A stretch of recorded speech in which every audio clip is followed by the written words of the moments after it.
Hey YouTube, I know it's been a while since I made a video, but I got a good one. So, do you ever have an anodized part that you don't want anodized? What's up, homie? You ever have an anodized part that you don't want anodized anymore? Well, I am going to show you how to remove the anodizing with simple, I'll show you. All you need is this. A degreaser. I like this Zepp brand. You need a concentrate, and I'm going to use it at full strength. I'll show you. So I'm going to use this on this chain ring. I don't want it to be black anymore. This is off my Evo, but I put it on this stumpy just because I have another crank and chain ring coming. But I like the way that the eagle with the gray looks. I'm gonna see if I can replicate the look of the black crank with the gray chain ring. So let me pop this off and we'll see what we can do. Well, now that I got the crank arm off, it's just a race face cinch style. So I'll just get my bottom bracket tool. I'm gonna put this thing in the vise and spin her off.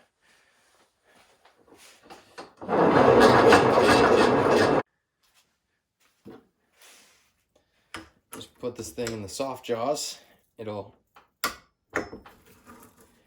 avoid you from damaging your cranks. Oh, that's yummy.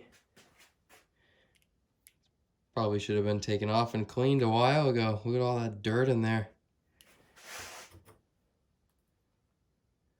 It's not too bad.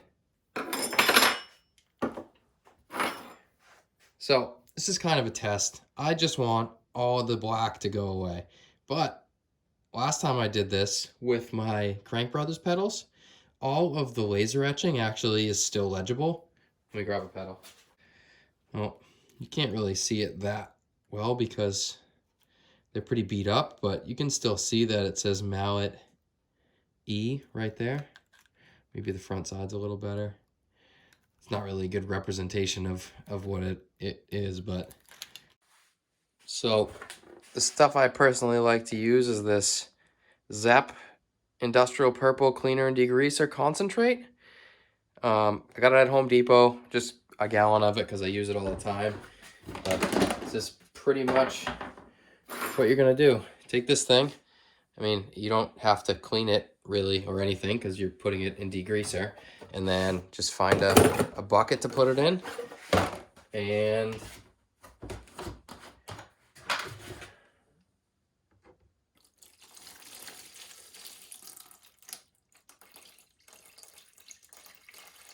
just put enough in there to submerge the whole thing. Kind of let it do its thing. I think it'll probably take like, oh, you can see it a little bit starting to work right there. See those bubbles?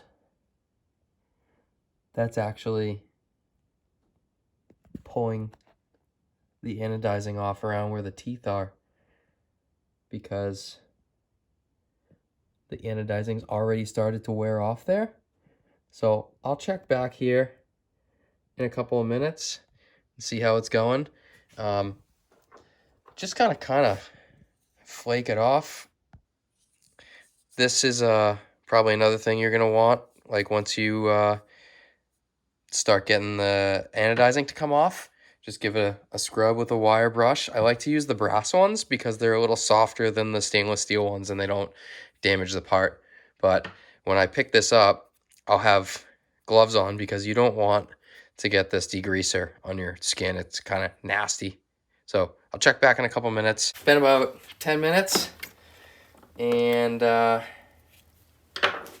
don't know, it doesn't look, this side looks pretty good, but you can see it just kind of wipes off. And then all the, actually turns black a little bit, but let me grab a paper towel.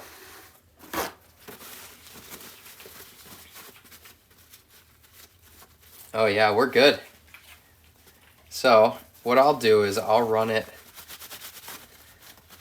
Yeah, might be need a little bit longer. See how it's kind of a little blue? But what it does is it turns the regular aluminum that was already etched, it was already exposed because of the laser. It actually turns it a little bit black because the anodizing coming off the ring, see? Which is cool. I wish it stayed like that, but it doesn't. So I'll throw it in here for another, I don't know, 5 minutes maybe? Get the rest of this off, and then I'll take it upstairs and I'll just run it under the water in the sink and rinse off the anodizing. You can see it right there. So give it like 5 more minutes and see what it looks like. Sometimes I like to just agitate it a little bit. That helps out. So I'll be back in 5 minutes. I'll show you what it looks like. So up here in the kitchen, I just grabbed this thing from the basement down there where the shop is, and you can see it's pretty much all the anodizing's off of it. Just run it under some warmish water. I like to use some Dawn soap.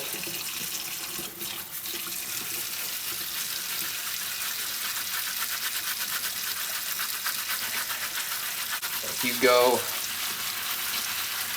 at it with a decent, like, stiff bristle brush, like this fingernail brush, it comes off pretty easy. You can see right there, 15 minutes ago, that was, I mean, maybe right here a little bit still has some, but honestly, I'm not really that concerned about that because this was kind of just a test.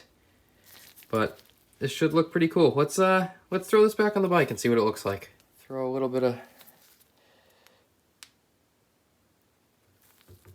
grease on this. Probably a good time to clean this off too.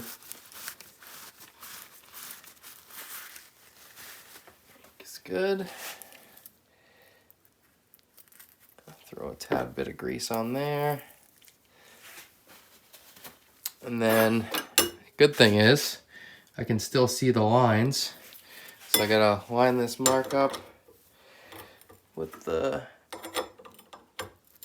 chain ring, like that.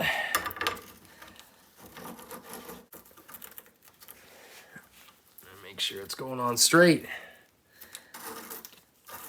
There we go. Oh, that sounds terrible. Good thing this isn't on my race bike.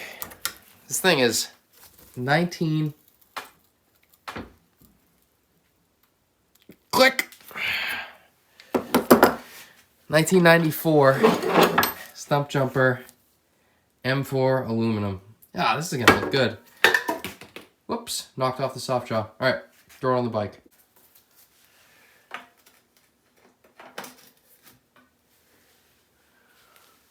Need that.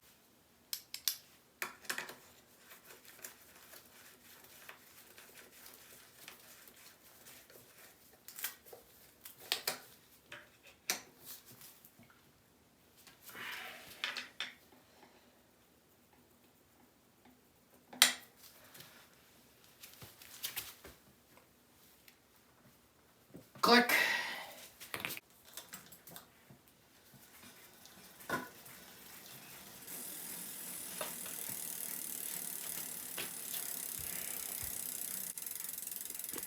I'd say that looks pretty dang cool.